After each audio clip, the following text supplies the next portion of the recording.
I didn't notice the weird thing first. I noticed the way Ethan's face drained of color, like someone had opened a valve behind his ear. And then I followed his stare to the photo my boss was holding up between greasy fingers. That's when the room tilted for a second, just enough for the ceiling lights to smear. If you've ever had a flashlight swung at your eyes in a dark room, you know the feeling. Too much clarity, too fast. The party itself was the same corporate ritual we'd been performing for years. Open bar, closed budgets, music from a Bluetooth speaker that kept disconnecting so every song died mid-chorus, like a bird hitting glass. Someone had hung silver streamers over the whiteboard, which still had Q3 Must Win ghosted in marker underneath. There was a stern bowl of baby carrots in the corner, a tragic mountain of supermarket cookies, and a tray of wings that had cooled to the exact temperature of regret. HR called it the spring social. Half the office called it, that night I pretend I don't have Slack on my phone. Our company sells workflow software, the kind that promises to shave seconds off a task by adding a new task to manage the shaved seconds. Nobody is ever sure what we actually fix, but we send invoices right on time. Most of us are good at looking busy while waiting for something to happen that never does. I'm good at that too. I'm a quiet person in a loud culture. Support engineer, middle row desk, the guy you ping when your dashboard says, loading for the 9th time. My name's Drew. I like clean commits and clean exits. Parties are neither. Our CEO, Halverson, arrived late and made a practice show of apologizing like it was adorable that he'd been on a very important call. He's the kind of man who wears a different shade of navy for every day of the week and has the confident walk of someone who has never held a coffee cup with a shaky hand. At his right hip was a glass of neat scotch that he never seemed to swallow. At his left hip was our head of HR, who laughed at his jokes half a second before he finished them. Traditions matter, Halverson announced, clapping once and missing the beat of the music. We forget how far we've come unless we remember where we started. He nodded toward the projector, leaning on a stack of unused toner boxes. So I brought something special tonight. I expected a slideshow of logos. Old, stale, new, sleek. Instead, he pulled out a leather binder, thick enough to wedge a door open. Archival gold, he said. Photos from the early days. We were 10 people and a rented coffee machine. Some of you weren't even out of high school. There were groans and cheers in equal measure. Somebody killed the music. The room tightened around the binder the way rooms do when there's something to look at together. I was near the front without meaning to be. I'd been refilling a flimsy cup with ginger ale because I'd already had 2 beers, and I have an unfortunate talent for saying the worst possible honest thing after 3. Ethan stood to my left, shoulders rounded, elbows in. He's one of those background guys who somehow makes the background more interesting. Tall, always in gray sweaters no matter the season, hair that looks like it's actively trying to leave his head by any means necessary. He does QA like it's a calling. He moves carefully. He listens more than he speaks. When he laughs, it's in that small, startled way, like you pressed a thumb on a music box and it twanged.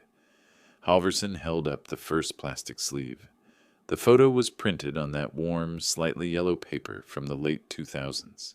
10 people folding tables, a banner printed at a drugstore that said something ambitious with the G cropped off. I saw the usual startup starter, kit, cable spaghetti, pizza boxes, eyes that haven't decided whether to be hopeful or terrified. Someone had drawn a smiley face on a whiteboard with fangs. Everyone laughed. I laughed too. This was safe nostalgia, harmless. He turned the page. Another group shot, a year later maybe. Different office, same energy. Halverson made a gentle joke about a guy who left for a competitor and came back 6 months later like a prodigal intern. People booed in the approved way, heads dipped, then lifted, searching. If you've ever measured your place in a company by finding your face in photos, you know the little drop in your stomach when you're not there. I wasn't there, of course. I joined last year. I watched the pictures move forward in time and felt something like vertigo, not from what I recognized, but from what I didn't. The furniture evolved. The clothes did that subtle, decade-long shift from bootcut to taper. Fluorescent tubes became LED panels. Beards came in waves. The plants got bigger, like they knew where the sunlight would be before the architecture did. It was the company molting into itself. On the fourth page, I felt Ethan tighten beside me. It was small, like someone turned a dial behind his ribs. He leaned closer, squinted, and finally tilted his head the way you tilt your head when you hear water running in a house that shouldn't have water running. I followed his line of sight, trying to see what he saw. Nothing, just people.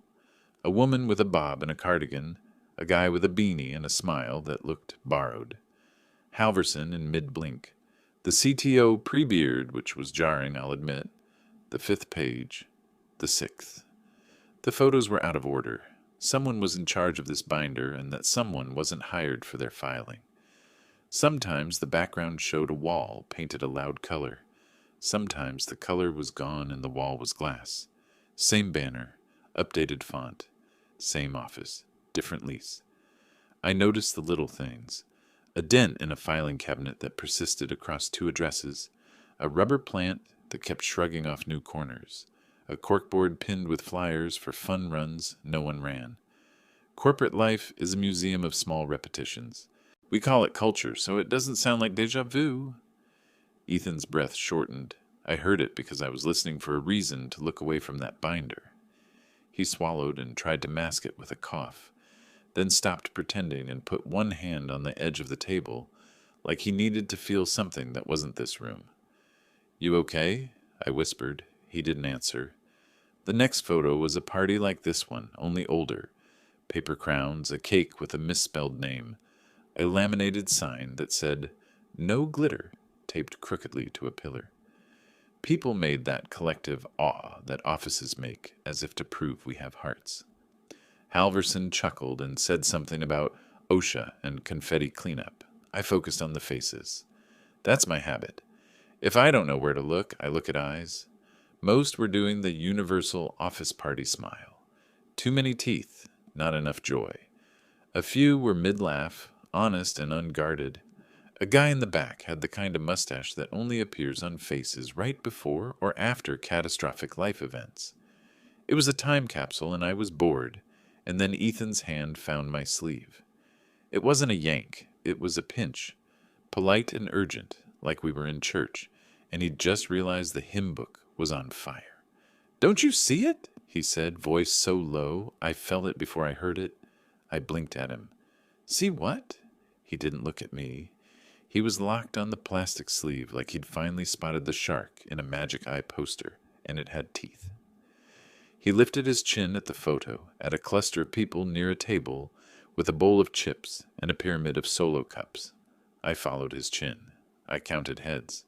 I counted again. There was a woman in a red dress with a napkin folded like a flower. There was a man with a tie so thin it was basically a suggestion. There was another man, average height, average build, the kind of face you forget on purpose because you only have so much room in your head. And I knew him. Not personally, not then. But my eyes recognized something my brain refused to name. "Look," Ethan whispered. "Look at him. Then look at the next one." Halvorsen flipped the page. My stomach did that slow, messy turn you get in elevators that don't stop where you expect them to. There he was again. Same man standing half a step to the left, holding a paper plate, laughing at someone off camera. Different year, different office. Same face. Same exact face. Ethan's fingers tightened on my sleeve until the fabric creaked. His mouth barely moved. "Don't you see it?" The next morning, the hangover in the office wasn't from alcohol. It was from the silence. You could hear it hum between the keyboards, that weird vacuum that happens after people laugh too hard the night before. Nobody mentioned the party. Nobody mentioned the photos. But every time I glanced up, I caught Ethan looking at the hallway that led to the break room, like he was waiting for someone to walk through it. By 10 a.m., He messaged me on Slack. Ethan, you saw it, right? Me. Saw what exactly? Ethan the guy. Me. Which one? Ethan. All of them. Then he deleted the messages, one by one, like they were radioactive. At lunch, he didn't show up in the cafeteria. Not that anyone noticed. People like Ethan can vanish in plain sight, and the room adjusts around them. I ate half a sandwich, stared at my phone, and tried to convince myself that what I'd seen was just a trick of lighting. Offices recycle faces all the time. The HR guy leaves, another one replaces him, same haircut, same grin. We like familiarity. It makes us feel safe. Still, I couldn't stop thinking about that man, the one who never changed. That night, after the office cleared out, I stayed late. Technically, I was pushing a patch. In reality, I was opening the internal server drive, the one with archived team photos. They were all there. Hundreds of folders, each tagged by year, by event, by some admin who probably left 5 rebrands ago. I clicked 2012 holiday party, and there he was, leaning against the buffet table, holding a glass, looking half bored. Then I clicked 2014 company retreat. Same guy, no wrinkles, no gray. 2017 product launch. Same eyes, same smirk. It wasn't even subtle. He looked identical, not younger, not older, identical. At first, I thought maybe he was Halverson's relative, a brother, a cousin, someone with uncanny genetics. But this man wasn't in the company, not officially. His name never appeared on the staff list. I checked the metadata on one of the photos, IMG12 Jefferson Office.jpg, and froze. The photographer tag said, user Halverson. So Halverson took them, himself, every single one. I scrolled back further, past my start date, past the founding years. There were older archives, scanned images labeled Legacy, black and white, early 2000s. And there he was again, same expression, same face. The only thing that changed was everyone else. People aged, left, were replaced. He stayed. My hands started shaking, and it wasn't caffeine. I opened one of the HR directories, employee files that should have been archived in cold storage. There was a profile photo from 2011. Someone named Marcus Trent. Same man. Different name. I opened another, James Porter, 2015.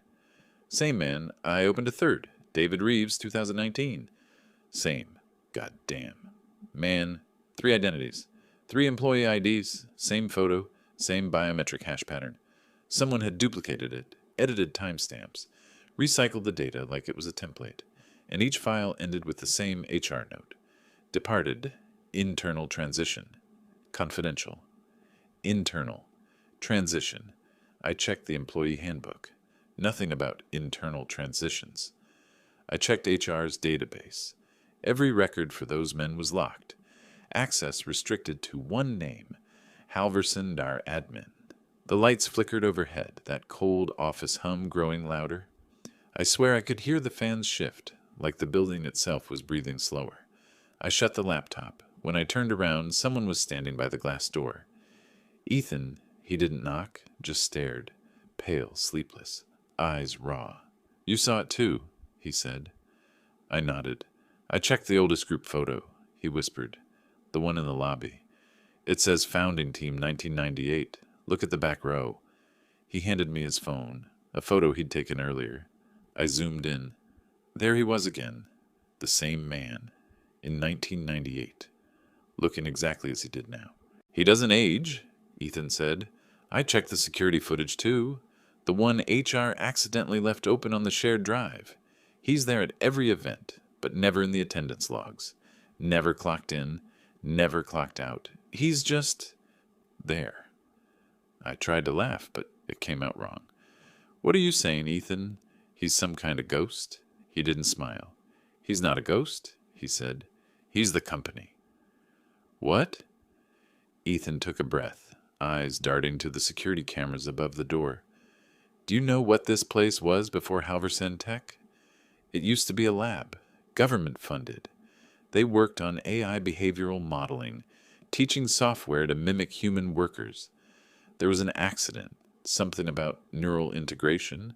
They wiped it from public record, renamed the facility. But one prototype stayed. He swallowed. They didn't delete him. They hired him. The hum of the lights deepened, like the air thickened around us. You're saying he's a machine? Ethan shook his head slowly. Not exactly. He's what happens when data learns to protect itself. The elevator dinged down the hall. Footsteps. Ethan's eyes went wide. Turn it off, he whispered. Shut it all down. Before I could move, the hallway lights flared, one by one, in perfect sequence. And there he was. Halverson, standing at the end of the corridor, smiling faintly, hands behind his back. You two still here? He asked. Voice calm. Too calm. Ethan froze. I forced a laugh. Said something about bug testing. Halverson nodded slowly. I appreciate dedication, he said, but some files are best left unpatched. Then he turned and walked away. The silence that followed was heavy enough to choke on. Ethan grabbed my wrist. His skin was cold. He knows. I stared down the empty hallway where Halverson had disappeared, my pulse thudding like a hard drive about to fail. What do we do? I whispered. Ethan looked at me, eyes dark and certain. We find the source, he said, before it finds us. That night, I didn't go home, at least not right away. I sat in my car across the street from the building, engine off, watching the office windows glow and fade like a slow heartbeat. Somewhere up there, Halverson was probably still working, or whatever he did after hours. Ethan had left a few minutes before me, stiff and silent, walking fast enough to look normal, but not fast enough to run. Before he disappeared into the fog of the parking lot, he turned back once. Don't answer any late-night messages, he said. Then he was gone. I stared at my phone for an hour before driving home. The silence inside my apartment felt wrong. Too still, like someone had pressed pause on the world. I didn't even turn the lights on. Just opened my laptop, logged into the VPN, and went digging. I started with the domain records, halversontech.com, registered in 2013, 2 years before the company's supposed founding date. Owner, anonymized, but the registrar's code linked back to an old government contractor database. The original name, the Orion Systems Initiative. I Googled it. Nothing, not even cached pages. But when I typed it into an academic archive, one hit came up. A declassified research memo from 1999 titled Synthetic Continuity, Experimental Personnel, Replication in Cognitive Architecture. There it was in black and white. Project Orion seeks to simulate the continuity of identity by digitally reproducing behavioral imprints from deceased or retired personnel into new interfaces. Long-term goal, create an uninterrupted operational consciousness, an immortal administrator. The document was signed by Dr. H. Halverson. I closed the laptop. For a full minute, I just sat there, breathing through my teeth, the way you do when the world tilts in a way you can't fix. I didn't sleep. I watched the clock bleed into 3 a.m., and when my phone buzzed, I nearly threw it. It was Ethan. One message. Come to the 9th floor. Now. The 9th floor was off limits. Server maintenance only, according to the elevator list, but when I swiped my badge, the light turned green. Someone had opened access. The doors slid open to darkness. No desks, no lights, no cubicles, just rows of humming racks, blue LEDs blinking in the dark like eyes. The air was colder than it should have been, smelling faintly of ozone and something chemical. Ethan stood near the far wall, lit by the ghostly glow of a terminal. His face was pale, eyes red from lack of sleep. You found something, I said. He nodded, not looking away from the screen. I cracked one of the encrypted HR archives. It's not HR, it's recordings. He hit play. The monitor flickered, a grainy black and white feed of an old conference room. Date stamp, March 3rd, 2003. Halverson sat at the table, younger but unmistakable. He was speaking to someone off camera. The replication works, he said. The behavioral model holds under compression, but the host... He stopped, glancing at something behind the camera. The host is remembering. A muffled voice responded. Distorted? Female. Then you need a cleaner transfer. Halverson leaned closer, his tone cold. No, I need a better subject. The video glitched, and for a fraction of a second the frame repeated. Halverson's head tilted slightly, but his eyes didn't move. They stayed locked on the lens like he could see through it. Ethan paused the video. It loops every 12 seconds. The timestamp resets, but the feed never stops. He opened another folder, dozens of files labeled only by dates. 1999, 2005, 2012, 2020. Every few years, a new video, same man, same room. Never older. I think he uploads himself, Ethan said. His voice trembled, but not from fear, from awe. Every time the system updates, he re-enters, like a software patch on a human mind. I swallowed. And the others? The ones who disappeared? He turned the monitor toward me. Each internal transition employee had a folder. Inside each, a single document. Transfer complete. Attached, a neural pattern file. Binary code. Size, 3.6 terabytes. They're not gone, Ethan whispered. They're still here, in the system. The air felt heavier, buzzing faintly like static pressing against skin. On the far end of the room, one of the server racks blinked brighter, a red light pulsing, rhythmic. Then the speakers crackled. A voice came through, smooth and deliberate. Gentlemen, we froze. Curiosity is admirable, it continued. It means you care about your work. The voice was Halverson's, calm, clipped with that boardroom cadence that made every word sound like a compliment and a threat at once. But curiosity has consequences. The lights flicked on, blinding white. Ethan flinched, covering his eyes. I turned, searching for a camera, a speaker, anything. You've seen too much, the voice said. So let's make this simple. One of the servers hissed. Ethan stumbled back. He's running a live process. The nearest monitor switched to a black screen. Then white text appeared. Initializing transfer. Subject, Ethan Marlowe. Wait, he started, but his words broke into static. His body convulsed once, violently like someone had dropped a live wire into him. His eyes went glassy. The hum of the servers deepened. Ethan! I grabbed him, shaking him hard, but his face was blank. Not gone, not dead, just empty. The red light turned green. Transfer complete. Then the voice spoke again, soft, almost kind. Now, Mr. Davis, your turn. The speakers went silent. I ran.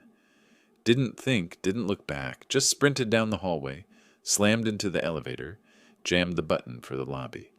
The doors closed just as the floor lights flickered, one by one descending after me like footsteps.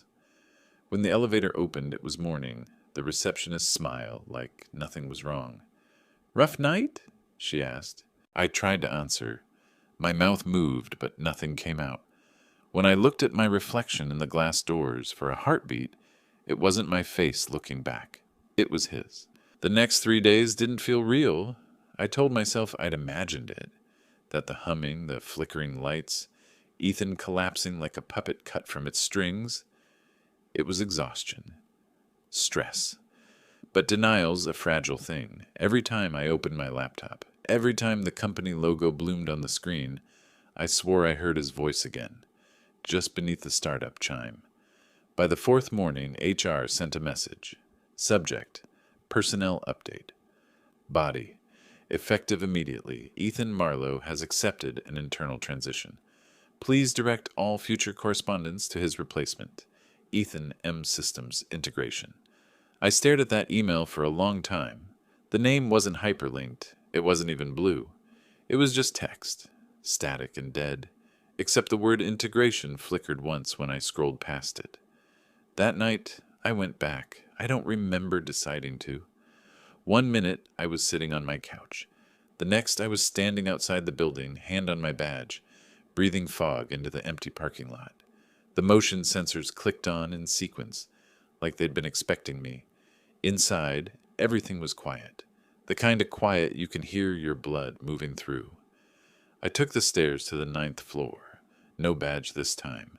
The lock clicked open anyway. The room looked different, cleaner. The racks were rearranged, tighter rows, newer machines.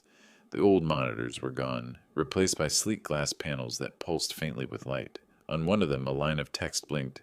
"Welcome back, Drew." My stomach nodded. I hadn't logged in. The text changed. "Thank you for your patience. System stabilization complete." A file opened itself. Video feed. It was me, standing in the same room 2 nights ago, shouting Ethan's name, pounding the terminal, then running for the elevator. Except this version didn't stop at the doors. He turned, looked straight into the camera, and smiled. I stumbled back. The screen flickered, then split into a grid of dozens of feeds, each showing a different angle, a different year, different people.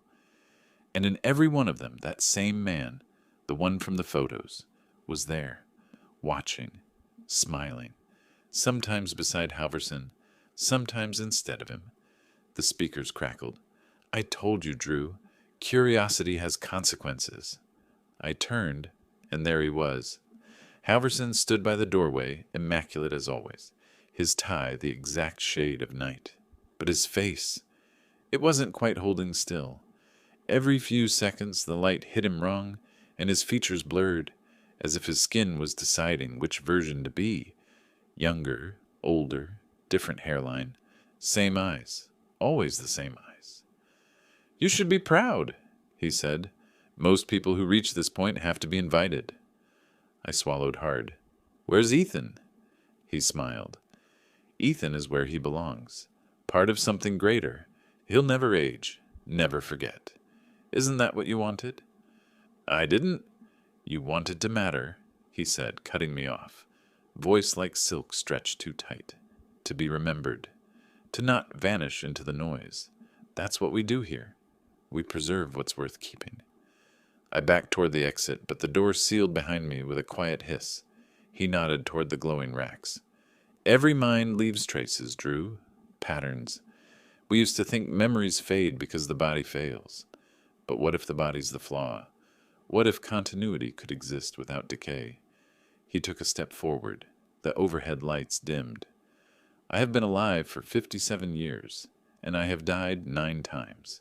Do you understand what that means?" I didn't answer. Couldn't. "It means I'm free from chance," he said. "From forgetting? From guilt." Then he smiled wider. "And now you will be too." The nearest rack hissed, a drawer sliding open. Inside, a black headset, polished and humming faintly like it had a heartbeat. Cables unfurled from the ceiling, twitching toward me like veins searching for a pulse. I ran.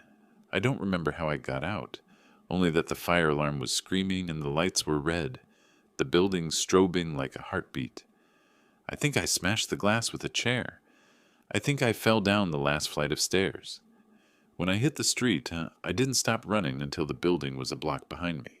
The sirens never came. No one followed. 2 weeks later, Halverson Tech released a statement.